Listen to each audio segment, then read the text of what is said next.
On me dit, vous êtes dur en affaires. Bien sûr, j'ai été dur, je suis dur en affaires, mais je réponds par une boutade, je n'ai jamais été assez riche pour être tendre en affaires. On ne peut pas être tendre dans les affaires. On doit être réaliste, et puis voilà, et défendre ses intérêts. Mais c'est pas pour ça qu'on est malhonnête.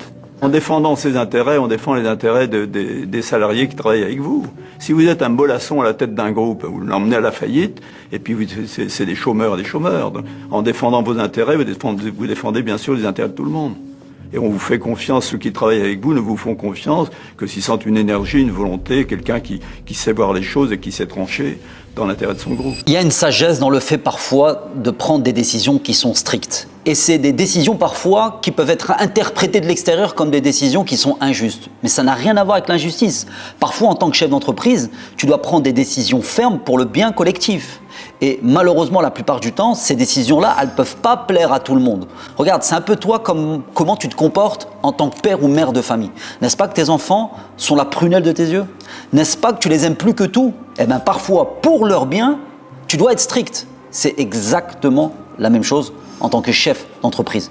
Donc, prends tes responsabilités de prendre les décisions qui doivent être prises, même si elles ne vont pas plaire à tout le monde. No matter what they say, comme on dit en anglais. Peu importe ce qu'ils disent, toi tu sais ce que tu vas faire.